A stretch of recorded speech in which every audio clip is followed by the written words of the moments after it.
ಈ ವಿಡಿಯೋದಲ್ಲಿ ಜಾಸ್ತಿ ಎಣ್ಣೆ ಹೀರದ, ಮೃದುವಾಗದ, ತಿಂಗ್ಳುಗಟ್ಟಲೆ ಇಟ್ಟರೂ ಗರಿಗರಿಯಾಗಿರುವಂಥ ಚಕ್ಲಿಯನ್ನು ಕೇವಲ 10 ನಿಮಿಷದಲ್ಲಿ ಮಾಡೋದನ್ನು ತೋರಿಸ್ಕೊಡ್ತಾ ಇದ್ದೀನಿ. ನೀವು ಫಸ್ಟ್ ಟೈಮ್ ಮಾಡಿದರೂ ಕೂಡ ಈ ವಿಧಾನದಲ್ಲಿ ಮಾಡಿದ್ರೆ ಪರ್ಫೆಕ್ಟ್ ಆಗಿರುವಂಥ ಚಕ್ಲಿಯನ್ನು ನೀವು ಮಾಡ್ಕೊಳ್ಬೋದು. ಹಬ್ಬಕ್ಕೆ ಅಥವಾ ಸ್ನ್ಯಾಕ್ಸ್ ತಿನ್ನಬೇಕು ಅಂತ ಅನಿಸಿದಾಗ ಈ ಚಕ್ಲಿಯನ್ನು ಒಂದ್ಸಲ ಟ್ರೈ ಮಾಡಿ ನೋಡಿ. ಬನ್ನಿ ಇದನ್ನು ಹೇಗೆ ಮಾಡ್ಕೊಳ್ಳೋದು ಅಂತ ನೋಡೋಣ. ಹಲೋ ಫ್ರೆಂಡ್ಸ್, ನಮಸ್ತೆ. ಶ್ರೀ ಮ್ಯಾಜಿಕ್ ಕಿಚನ್ಗೆ ಸುಸ್ವಾಗತ. ಈ ಇನ್ಸ್ಟೆಂಟ್ ಚಕ್ಲಿ ಮಾಡ್ಕೊಳ್ಳೋದಕ್ಕೆ ನಾನಿಲ್ಲಿ ಸುಮಾರು 1/4 ಕಪ್ ಆಗೋಷ್ಟು ಉದ್ದಿನ ಕಾಳನ್ನು ತೊಗೊಂಡಿದ್ದೀನಿ. ಉದ್ದಿನ ಕಾಳು ಅಥವಾ ಉದ್ದಿನ ಬೇಳೆನ ಕೂಡ ಉಪಯೋಗಿಸ್ಕೊಳ್ಬೋದು. ಇದನ್ನೊಂದು 2 ನಿಮಿಷದ ತನಕ ಚೆನ್ನಾಗಿ ಹುರ್ಕೊಳ್ಬೇಕಾಗತ್ತೆ. ಜಾಸ್ತಿ ಹೊತ್ತೇನು ಹುರ್ಕೊಳ್ಬೇಕಂತೇನಿಲ್ಲ, ಜಾಸ್ತಿ ಕಲರ್ ಚೇಂಜ್ ಆಗಬೇಕಂತನೂ ಏನಿಲ್ಲ. ಮೀಡಿಯಮ್ ಫ್ಲೇಮಲ್ಲೇ ಇದನ್ನು ಚೆನ್ನಾಗಿ ಒಂದು 2 ನಿಮಿಷ ಒಳ್ಳೆ ಘಮ ಬರೋ ತನಕ ಹುರ್ಕೊಂಡ್ರೆ ಆಯಿತು. ನೋಡಿ, ಇದೀಗ ಕಂಪ್ಲೀಟಾಗಿ ಹುರ್ಕೊಂಡಿದ್ದಾಗಿದೆ. ಇದನ್ನು ಒಂದು ಸ್ವಲ್ಪ ಹೊತ್ತು ತಣ್ಣಗಾಗೋದಕ್ಕೆ ಇಡ್ತಾ ಇದ್ದೀನಿ ಇಳಿಸಿ. ಹಾಗೆ ಇನ್ನೊಂದು ಮಿಕ್ಸಿ ಜಾರ್ಗೆ ಸುಮಾರು 1/4 ಕಪ್ ಆಗೋಷ್ಟು ಹುರ್ಗಡ್ಲೆ ಅಥವಾ ಪುಟಾಣಿ ಅಂತೀವಲ್ಲ, ಚಟ್ನಿ ಮಾಡೋದಕ್ಕೆ ಉಪಯೋಗಿಸ್ತೀವಲ್ಲ, ಅದನ್ನು ತೊಗೊಂಡಿದ್ದೀನಿ. ಇದನ್ನು ನಯವಾಗಿ ಪೌಡ್ರ್ ಮಾಡ್ಕೊಳ್ಬೇಕಾಗತ್ತೆ. ಆದಷ್ಟು ನಯವಾಗಿ ಇದನ್ನು ಪೌಡ್ರ್ ಮಾಡ್ಕೊಳ್ಳಿ. ಈ ಹುರ್ಗಡ್ಲೆ ಪೌಡ್ರಲ್ಲೂ ಕೂಡ ಸ್ವಲ್ಪ ತರ್ತರಿ ಎಲ್ಲ ಹಾಗೆ ಇದ್ದೇ ಇರುತ್ತೆ. ಇದನ್ನು ಒಂದು ಸ್ವಲ್ಪ ಜರಡಿ ಹಿಡ್ಕೊಂಡ್ರೆ ತರ್ತರಿ ಎಲ್ಲ ಮೇಲ್ಗಡೆ ಬರುತ್ತೆ. ನಯವಾಗಿರೋಂಥ ಪೌಡ್ರನ್ನೇ ನಾವು ಉಪಯೋಗಿಸ್ಕೊಳ್ಬೇಕಾಗತ್ತೆ ಚಕ್ಲಿ ಮಾಡ್ಕೊಳ್ಳೋದಕ್ಕೆ. ತರ್ತರಿ ಎಲ್ಲ ಇರಬಾರ್ದು. ನೋಡಿ, ಇದೀಗ ನಯವಾಗಿರೋಂಥ ಪೌಡ್ರನ್ನ ಉಪಯೋಗಿಸ್ಕೊಳ್ತಾ ಇದ್ದೀನಿ. ಈಗ ಅದೇ ಮಿಕ್ಸಿ ಜಾರಿಗೆ ತಣ್ಣಗಾಗೋದಕ್ಕಿಟ್ಟಂತಹ ಉದ್ದಿನ ಕಾಳನ್ನು ಕೂಡ ಸೇರಿಸ್ಕೊಂಡು ಇದನ್ನು ಕೂಡ ಹಾಗೆ ನಯವಾಗಿ, ಆದಷ್ಟು ನಯವಾಗಿ ಇದನ್ನು ಪೌಡ್ರ್ ಮಾಡ್ಕೊಳ್ತಾ ಇದ್ದೀನಿ.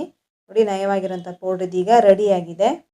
ರೆಡಿ ಮಾಡ್ಕೊಂಡಂತಹ ಈ ಉದ್ದಿನ ಕಾಳು ಪೌಡ್ರನ್ನ ಕೂಡ ಒಂದ್ಸಲ ಜರಡಿ ಹಿಡ್ಕೊಳ್ಬೇಕಾಗತ್ತೆ. ಯಾಕೆಂದರೆ ಇದರಲ್ಲೂ ಕೂಡ ಹಾಗೆ ಸ್ವಲ್ಪ ತರ್ತರಿ ಎಲ್ಲ ಹಾಗೆ ಉಳಿದಿರುತ್ತೆ. ನಯವಾಗಿರುವಂಥ ಪೌಡ್ರನ್ನ ಉಪಯೋಗಿಸ್ಕೊಂಡು ತರ್ತರಿಯನ್ನು ಉಪಯೋಗಿಸ್ಕೊಳ್ತಾ ಇಲ್ಲ.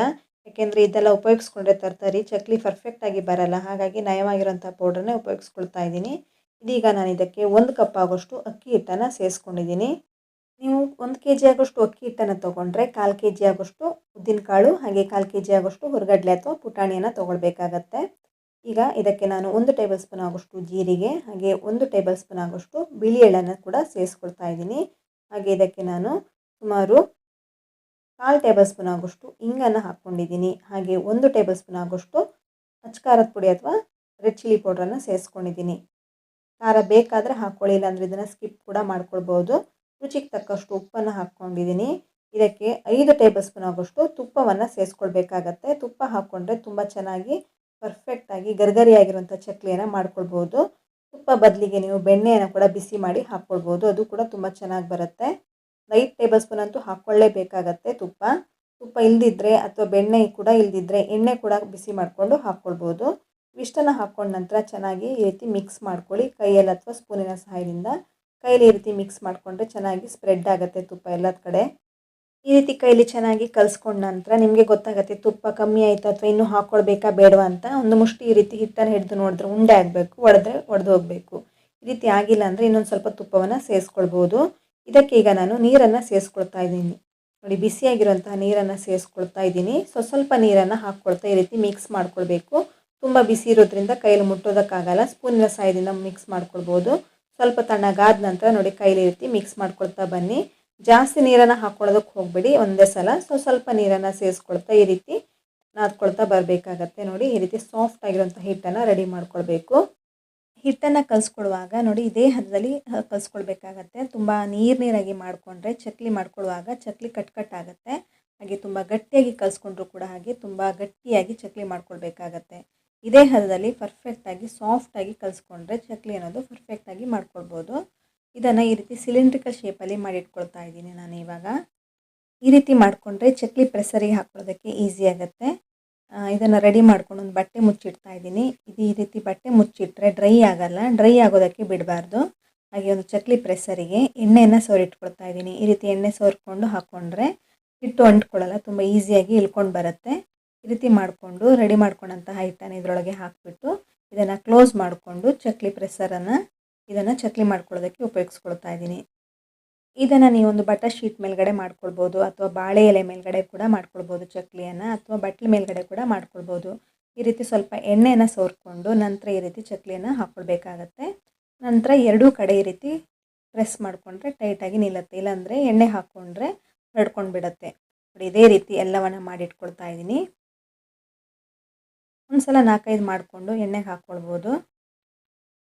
ಯಾವ ಸೈಜಲ್ಲಿ ಬೇಕಾದರೂ ಮಾಡ್ಕೊಳ್ಬೋದು ನೀವು. ನಿಮ್ಗೆ ಇಷ್ಟ ಬಂದಂಥ ಸೈಜಲ್ಲಿ ಇದನ್ನು ಚಿಕ್ಕದು ಅಥವಾ ದೊಡ್ಡದಾಗಿಯೂ ಕೂಡ ಮಾಡ್ಕೊಳ್ಬೋದು. ಎರಡು ಕಡೆ ಚೆನ್ನಾಗಿ ಲಾಕ್ ಮಾಡ್ಕೊಳ್ಬೇಕಾಗತ್ತೆ. ಇಲ್ಲಾಂದರೆ ಎಣ್ಣೆ ಹಾಕ್ಕೊಂಡ್ರೆ ಎಣ್ಣೆಲೆ ಬೇಗ ಹರಡ್ಕೊಂಡು ಬಿಡುತ್ತೆ.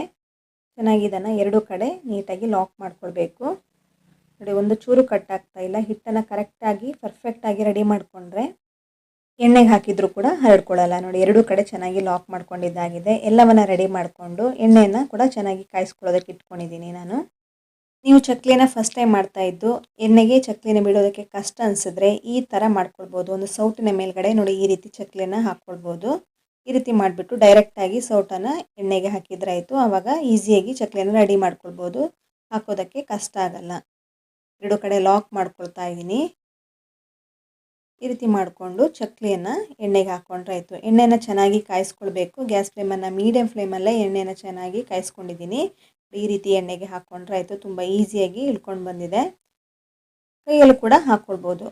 ನೋಡಿ, ಈ ರೀತಿ ಕೈಯಲ್ಲಿ ಕೂಡ ತೆಗೆದು ಹಾಕ್ಕೊಳ್ಬೋದು. ಇದು ಕೂಡ ಈಸಿ ಆಗುತ್ತೆ. ಇದನ್ನು ಚೆನ್ನಾಗಿ ಕಾಯೋದಕ್ಕೆ ಬಿಡಬೇಕು. ಕೂಡಲೇ ತೆಗಿಯೋದಕ್ಕೆ ಹೋಗಬಾರ್ದು. ನೋಡಿ, ಈಗ ಎಣ್ಣೆಗೆ ಹಾಕಿದ ನಂತರ ತುಂಬ ನೊರೆ ನೊರೆ ಅಥವಾ ಗುಳ್ಳೆ ಗುಳ್ಳೆ ರೀತಿ ಬರ್ತಾ ಇದೆ. ಎಣ್ಣೆಗೆ ಹಾಕಿದಾಗ ನೋಡಿ ಈ ರೀತಿ ತುಂಬ ನೊರೆ ನೊರೆಯಾಗಿ ಗುಳ್ಳೆ ಗುಳ್ಳೆ ಬರ್ತಾ ಇದೆ. ಸ್ವಲ್ಪ ಹೊತ್ತಿನ ನಂತರ ಅದಾಗಿ ಕಮ್ಮಿ ಆಗುತ್ತೆ. ಅದು ಚೆನ್ನಾಗಿ ಕಾಯಬೇಕು. ನೀವು ಹಾಕಿ ಕೂಡಲೇ ಇದನ್ನು ಉಲ್ಟಾ ಹಾಕೋದಕ್ಕೂ ಹೋಗಬೇಡಿ. ಸ್ವಲ್ಪ ಹೊತ್ತಿನ ನಂತರ ಇದನ್ನು ಉಲ್ಟಾ ಹಾಕ್ಕೊಳ್ಳಿ, ಆವಾಗ ಗಟ್ಟಿಯಾಗುತ್ತೆ. ಎರಡೂ ಕಡೆ ಚೆನ್ನಾಗಿ ಕಾಯ್ಕೊಳ್ಬೇಕು. ಎರಡೂ ಕಡೆ ಚೆನ್ನಾಗಿ ಕಾದ ನಂತರ ಇದನ್ನು ತೆಗಿಬೇಕಾಗತ್ತೆ. ನೋಡಿ, ಈಗ ಎಣ್ಣೆಯಲ್ಲಿರುವಂಥ ಗುಳ್ಳೆ ಕೂಡ ಕಮ್ಮಿ ಆಗ್ತಾ ಇದೆ. ಈ ಹಂತದಲ್ಲಿ ಇದನ್ನು ಈಗ ನಾನು ತೆಗಿತಾ ಇದ್ದೀನಿ. ಎರಡೂ ಕಡೆ ಉಲ್ಟಾ ಪಲ್ಟಾ ಹಾಕ್ಕೊಂಡು ಕಾಯಿಸ್ಕೊಂಡಿದ್ದಾಗಿದೆ. ನೊರೆ ಕೂಡ ಕಮ್ಮಿಯಾಗಿದೆ. ಈ ರೀತಿ ಮಾಡಿಕೊಂಡ್ರೆ ನೀವು ಗರ್ಗರಿಯಾದ ಚಕ್ಲಿನ ಮಾಡ್ಕೊಳ್ಬೋದು. ಕೂಡಲೇ ಎಣ್ಣೆಯಿಂದ ತೆಗೆದುಬಿಟ್ರೆ ತುಂಬ ಗರ್ಗರಿಯಾಗಿ ಬರಲ್ಲ, ಸಾಫ್ಟ್ ಆಗಿಬಿಡುತ್ತೆ. ಇದನ್ನು ನೀವು ತಿಂಗ್ಳುಗಟ್ಟಲೆ ಇಟ್ಟರೂ ಕೂಡ ಗರ್ಗರಿಯಾಗಿಯೇ ಇರುತ್ತೆ. ನೋಡಿ, ಎಣ್ಣೆಯಿಂದ ತೆಗೆದೊಂದು ಪ್ಲೇಟ್ಗೆ ಹಾಕ್ಕೊಳ್ತಾ ಇದ್ದೀನಿ. ಇದೇ ರೀತಿ ಉಳಿದಂಥ ಚಕ್ಲಿನ ಕೂಡ ಮಾಡ್ಕೊಳ್ಬೇಕಾಗತ್ತೆ. ನೋಡಿ, ಇನ್ನೊಂದು ಮಾಡಿ ತೋರಿಸ್ತಾ ಇದ್ದೀನಿ. ಇದೇ ರೀತಿ ಮಾಡ್ಕೊಳ್ಳಿ. ಕೈಯಲ್ಲಿ ಹಾಕೋದು ಕಷ್ಟ ಅನಿಸಿದ್ರೆ ನಾನು ತೋರಿಸಿದಂಥ ವಿಧಾನದಲ್ಲಿ ಸೌಟಲ್ಲಿ ಕೂಡ ಹಾಕ್ಕೊಳ್ಬೋದು. ಅದು ಕೂಡ ತುಂಬ ಈಸಿಯಾಗಿ ರೆಡಿ ಮಾಡ್ಕೊಳ್ಬೋದು. ಚಕ್ಲಿಯನ್ನು ಹಾಕಿದ ಕೂಡಲೇ ನೋಡಿ ತುಂಬ ನೊರೆ ಬರುತ್ತೆ. ಸ್ವಲ್ಪ ಹೊತ್ತಿನ ನಂತರ ಅದಾಗಿ ಕಮ್ಮಿ ಆಗುತ್ತೆ. ನಂತರನೇ ಇದನ್ನು ಎಣ್ಣೆಯಿಂದ ತೆಗಿಬೇಕು. ಕೂಡಲೇ ತೆಗಿಯೋದಕ್ಕೆ ಹೋಗಬೇಡಿ. ಕೇವಲ 10 ನಿಮಿಷದಲ್ಲಿ ಈ ಗರಿ ಆಗಿರುವಂತಹ ಚಕ್ಲಿಯನ್ನು ಯಾರು ಬೇಕಾದರೂ ಪರ್ಫೆಕ್ಟಾಗಿ ರೆಡಿ ಮಾಡ್ಕೊಳ್ಬೋದು. ತುಂಬಾ ರುಚಿಕರವಾಗಿರುತ್ತೆ. ಸ್ನ್ಯಾಕ್ಸ್ ತಿನ್ನಬೇಕಂತ ಮನಸ್ಸಾದಾಗ ಈ ರೀತಿ ಒಂದು ಸಲ ಟ್ರೈ ಮಾಡಿ ನೋಡಿ. ತುಂಬಾ ಚೆನ್ನಾಗಿ ಬರುತ್ತೆ. ಮಕ್ಕಳಂತೂ ತುಂಬಾ ಇಷ್ಟಪಡ್ತಾರೆ. ಖಾರ ಬೇಡ ಅಂತಿದ್ರೆ ಖಾರವನ್ನು ಸ್ಕಿಪ್ ಮಾಡ್ಕೊಳ್ಬೋದು, ಹಾಗೆಯೇ ಮಾಡ್ಕೊಳ್ಬೋದು. ನೋಡಿ, ಒಂದು ಚಕ್ಲಿನ ನಾನು ಕಟ್ ಮಾಡಿ ತೋರಿಸ್ತಾ ಇದ್ದೀನಿ. ನೋಡಿ ಯಾವ ರೀತಿ ಬಂದಿದೆ ಅಂತ. ಕೈಯಲ್ಲಿ ಮುಟ್ಟಿದ್ರೆ ಪುಡಿ ಆಗಿಬಿಡುತ್ತೆ. ಅಷ್ಟು ರುಚಿಯಾಗಿರುತ್ತೆ. ಬಾಯಲ್ಲಿಟ್ಟರೆ ಕರಿಗೆ ಹೋಗಿಬಿಡುತ್ತೆ ಇದು. ನೋಡಿದ್ರಲ್ಲ, ಈ ಪರ್ಫೆಕ್ಟ್ ಆಗಿರುವಂಥ ಗರಿಗರಿಯಾಗಿರುವಂಥ ಚಕ್ಲಿಯನ್ನು ತುಂಬ ಕಡಿಮೆ ಸಮಯದಲ್ಲಿ ಹಾಗೆ ಕಡಿಮೆ ಸಾಮಗ್ರಿಯಲ್ಲಿ ಯಾರು ಬೇಕಾದರೂ ರೆಡಿ ಮಾಡ್ಕೊಳ್ಬೋದು. ಬಾಯಲ್ಲಿ ಇಡ್ತಾ ಇದ್ದ ಹಾಗೆ ಕರ್ಗೋಗಿಬಿಡುತ್ತೆ. ಇದನ್ನು ಒಂದು ಸಲ ಟ್ರೈ ಮಾಡಿ ನೋಡಿ. ಹಬ್ಬಕ್ಕೆ ಅಥವಾ ಸ್ನ್ಯಾಕ್ಸ್ ತಿನ್ನಬೇಕಂತ ಮನಸ್ಸಾದಾಗ ಕೂಡ ಇದನ್ನು ಮಾಡ್ಕೊಳ್ಬೋದು. ಫ್ರೆಂಡ್ಸ್, ನಾನು ಮಾಡ್ತಾ ಇರೋಂಥ ಎಲ್ಲ ರೆಸಿಪಿಗಳು ನಿಮಗೆ ಇಷ್ಟವಾಗ್ತಾ ಇದೆ ಅಂತ ಅಂದ್ಕೊಳ್ತಾ ಇದ್ದೀನಿ. ಇಷ್ಟವಾದಲ್ಲಿ ಈ ವಿಡಿಯೋಕ್ಕೊಂದು ಲೈಕ್ ಮಾಡಿ, ಹಾಗೆ ನಿಮ್ಮ ಫ್ರೆಂಡ್ಸ್ ಹಾಗೂ ಫ್ಯಾಮಿಲಿ ಮೆಂಬರ್ಸೊಂದಿಗೆ ಈ ವಿಡಿಯೋವನ್ನು ಶೇರ್ ಮಾಡೋದಕ್ಕಂತೂ ಮರೀಲೇಬೇಡಿ. ಇನ್ನಷ್ಟು ಹೆಚ್ಚಿನ ರೆಸಿಪಿಗಳೊಂದಿಗೆ ಸಿಗೋಣ. ಧನ್ಯವಾದಗಳು.